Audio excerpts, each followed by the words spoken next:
السلام علیکم۔ آج جو ہم ٹاپک پڑھیں گے وہ ہے autobiography. Autobiography is slightly different from biography and memoir. تو ساتھ ساتھ ہم یہ بھی دیکھیں گے کہ میموائر سے کیسے الگ ہے آٹوبایوگرافی۔ میننگ کیا ہے آٹوبایوگرافی کا؟ 3 گریک ورڈز ہیں، یونانی الفاظ ہیں۔ Auto biography, auto means self, bio means life and گرافی مینس رائٹنگ۔ تو اس کا لٹرلی میننگ کیا بنتا ہے؟ Writing one's own life.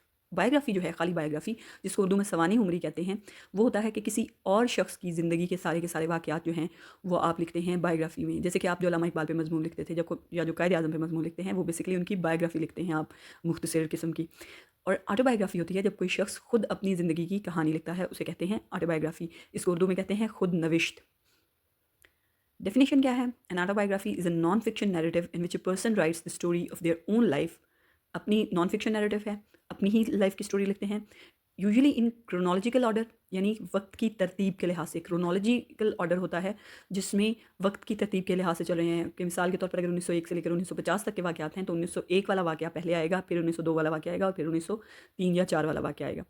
Covering major events from birth to the present time. ظاہر ہے ڈیتھ تو ہے نہیں، زندہ ہے انسان تو اپنی اسٹوری لکھ رہا ہے، تو وہ جو بھی کوئی اس کا پریزنٹ ٹائم ہے وہ اپنی برتھ سے لے کر یوزلی سارے کے سارے نہیں تو میجر ایونٹس ضرور کور کرتا ہے جو اس کے زندگی میں مین واقعات ہوئے ہیں۔ بڑی امپورٹنٹ فارم ہے لائف رائٹنگ کی۔ یہ رائٹر کو الاؤ کرتی ہے کہ وہ اپنی لائف سٹوری بتائے، اپنے پرسنل ایکسپیرینسز پریزنٹ کرے، جو اس نے اچیومنٹس کی ہیں لائف میں، ان اچیومنٹس کے دوران جو اسے اسٹرگلس فیس کرنی پڑی ہیں، جو ریفلیکشنس ہیں اس کی، جو اس کا تھاٹ پروسیس تھا، جو اس کے آئیڈیاز تھے ان سارے پروسیس کے دوران، وہ پریزنٹ کرے۔ اور ریڈر کو یہ ہیلپ کرتا ہے صرف اس انڈیویجول کی لائف سمجھنے میں نہیں، بلکہ وہ سوشل، ہسٹوریکل اور کلچرل کانٹیکسٹ جس میں وہ زندگی گزاری گئی تھی۔ مثال کے طور پر اگر ہم جواہر لال نہرو کی بات کریں تو جواہر لال نہرو میں ایز اے پرسن شاید آپ کو انٹرسٹ ہو یا نہ ہو، لیکن اس وقت کا جو ایک پری پارٹیشن، پری انڈیپینڈنس انڈیا تھا، تو اس کے ہسٹوریکل، سوشل اور کلچرل کانٹیکسٹ جو ہے وہ بہت زیادہ پتہ چلتا ہے کہ اس وقت کیا ہو رہا تھا، لوگ کیا سوچ رہے تھے، کیا کیا، اور وہ جواہر لال نہرو کے پرسپیکٹو سے آپ کو سمجھنے کا موقع ملے گا۔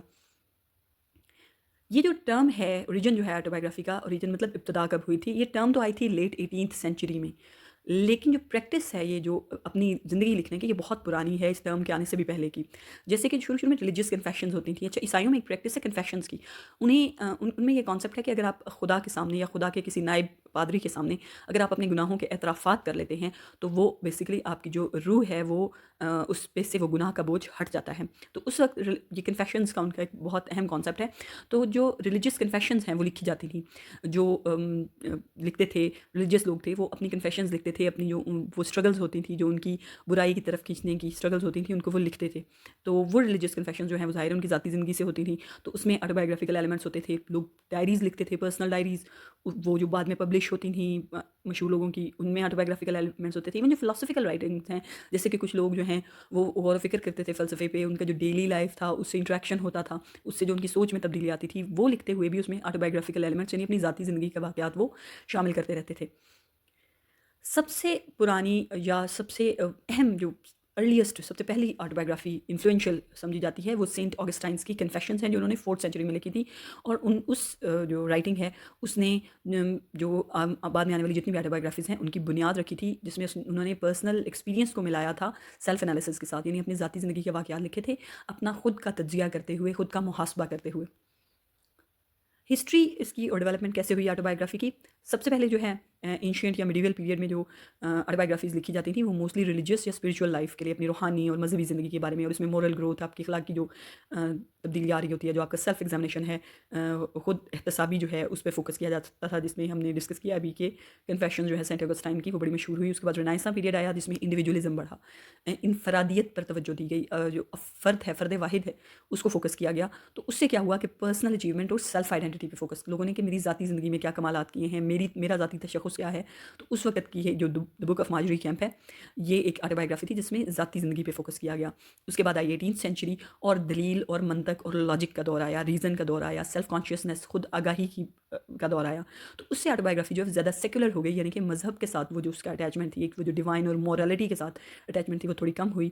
اس کی ایک بڑی مشہور اگزامپل ہے جان ژاک روسو کی کنفیشنز جو انہوں نے لکھی، دلیل پہ بات کرتی ہے۔ اس کے بعد آیا 19ویں صدی، جس میں جو ایمفیسائز کیا انہوں نے وہ سوشل لائف پہ، ایجوکیشن پہ اور جو اسٹرگلز ہوتی تھیں جو 19 سینچری بیسکلی ویسے بھی ایک ٹربلڈ پیریڈ تھا. تو اس میں کہیں جگہ پہ ترقی ہو رہی تھی, کہیں جگہ پہ کالونائزیشن ہو رہی تھی.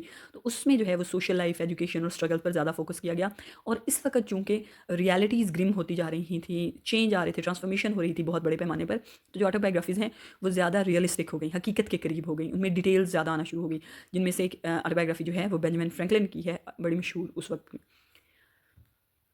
20ویں صدی اور جو ماڈرن پیریڈ ہے اس میں psychological depth and inner life. اچھا, یہ وہ دور ہے جب جنگ عظیم اول اور جنگ عظیم دوم ہو رہی تھی. بہت سے ممالک جو ہیں وہ اس کے اینڈ پہ آزاد ہونا شروع ہو گئے تھے, بہت سے دنیا کا نقشہ تبدیل ہونا شروع ہو گیا تھا. اور لوگ جو ہیں چونکہ جب وار آئی تو وار کی وجہ سے لوگوں نے اس سے پہلے تو ریالٹی جو حقیقی زندگی ہے اس پہ فوکس کرتے تھے, لیکن جب جنگ آئی تو لوگوں نے اپنے آپ کو دوبارہ سے دیکھنا شروع کر دیا, اپنی چیزوں کو دوبارہ سے سائیکولوجیکل ڈیپتھ کے تھرو محسوس کرنا شروع کر دیا کہ کیا یہ جو ساری ترقی ہے یا یہ جو ظاہری مادیت والی چیزیں ہیں ان کی کیا حقیقت ہے. تو جو انر لائف ہے اس پہ زیادہ فوکس ہوا. اس میں پولیٹیکل, کلچرل اور مارجنلائزڈ وائس سائنس ظاہر ہے. جب آزادی آئی تو جو ایشین تھے, افریقن تھے, جن کو ایجوکیشن تک اتنی ایکسیس نہیں تھی, انہوں نے, اور عورتیں تھیں, ان کی تعلیم تک رسائی ہوئی, تو ان کی آوازیں جو ہیں وہ زیادہ امپورٹنٹ ہونا شروع ہوئیں. اور اس ٹائم کی بڑی مشہور آٹو بایوگرافیز میں ہیلن کیلر کی دا اسٹوری آف مائی لائف ہے, اور جواہر لال نہرو کی ایک آٹو بایوگرافی ہے. کریکٹرسٹکس کیا ہیں آٹو بایوگرافی کے؟ First person narrative. ظاہر سی بات ہے, ایک بندہ ہے وہ خود کی سٹوری لکھ رہا ہے تو وہ اپنے آپ کو پروٹیگنسٹ رکھ رہا ہے, تو وہ آئی کا یوز کرے گا. میموائر کے برعکس کرونالوجیکل اسٹرکچر ہوتا ہے. ظاہر ہے ایک لمبے عرصے کو آپ کور کر رہے ہیں, برتھ سے لے کر پریزنٹ ٹائم. ایک بندہ پیدا ہونے سے لے کر اس ٹائم تک آ گیا ہے کہ خود کسی اچیومنٹ کو لکھنے کے قابل سمجھتا ہے, تو ایک لمبا ٹائم ہوگا.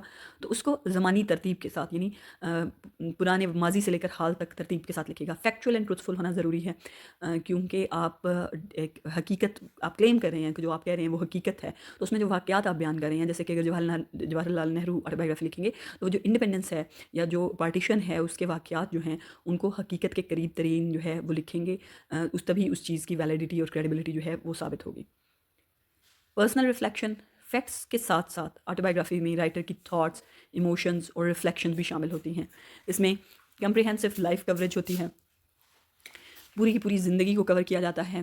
سوشل اینڈ ہسٹوریکل کانٹیکسٹ شامل کیا جاتا ہے, جس میں پولیٹیکل, کلچرل اور اس طرح کی سوشل کنڈیشنز جو ہیں اس ٹائم کی, اس پہ فوکس کیا جاتا ہے.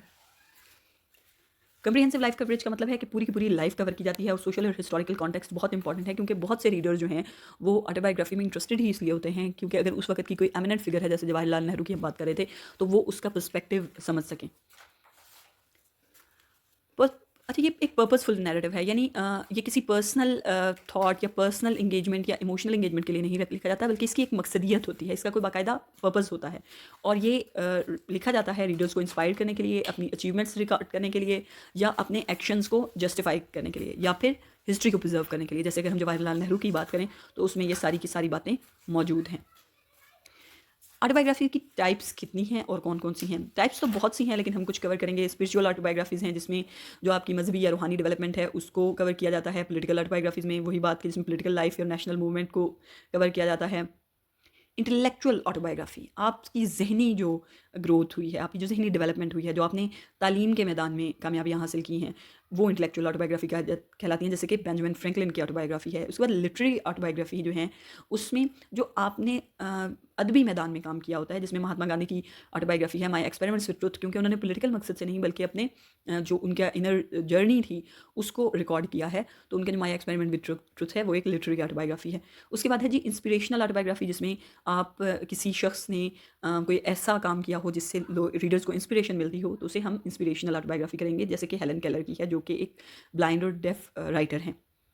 لٹریچر میں آٹو بایوگرافی کی کیا اہمیت ہے؟ یہ سب سے بڑی بات پرزرو کرتی ہے personal and historical record. History, بہت سی چیزیں جو ہیں ہسٹری میں محفوظ نہیں کی جاتی, تو آٹو بایوگرافی میں لوگ اپنی پرسنل یادداشتوں کے ذریعے اس کو محفوظ کر دیتے ہیں. انڈیویجول آئیڈینٹی کو ریفلیکٹ کرتی ہے, سوشل اینڈ پولیٹیکل ہسٹری کو سمجھنے میں مدد کرتی ہے, اور ریڈرز کو ریئل ایکسپیرینسز کے تھرو انسپائر کرتی ہے. تو یہ تھا آج کا ہمارا ٹاپک. اب اس میں جو کوشچن اٹھتا ہے جو کہ ویلڈ ہے وہ یہ ہے کہ ہم نے لانگ واک ٹو فریڈم اور دا اسٹوری آف مائی لائف دونوں کو میموائر میں بھی پڑھا تھا اور انہیں کو ہم آٹوبایوگرافی میں بھی پڑھیں. آٹوبایوگرافی کی ایک بیسک ڈیفینیشن ہے وہ یہ ہے کہ یہ پوری کی پوری لائف کو یا ایک بڑے میجر پورشن آف لائف کو کور کرتی ہے کسی بھی شخص کے. تو ہیلن کیلر اور نیلسن منڈیلا کی آٹوبایوگرافیز میں یہ دونوں چیزیں جو ہیں وہ کامن ہیں. میموائر جو ہے وہ اس لیے تھوڑا ڈفرینشیٹ کیا جاتا ہے کہ میموائر میں چیزوں کی کے ساتھ ایموشنل انگیجمنٹ جو ہے، جو کسی بھی واقعے کے ساتھ جو ایموشنل انگیجمنٹ ہے، جو پرسنل فیلنگز ہیں، جو اسٹرگل ہے، اور یہ سبجیکٹیو ہوتا ہے اور یہ تھوڑا لٹریری نیریٹیو ہوتا ہے. چونکہ ان دونوں آٹوبایوگرافیز میں یہ ایلیمنٹس ہیں اس لیے ہم کبھی کبھار ان کو میموائر میں کنسیڈر کرتے ہیں، لیکن بیسیکلی یہ آٹوبایوگرافی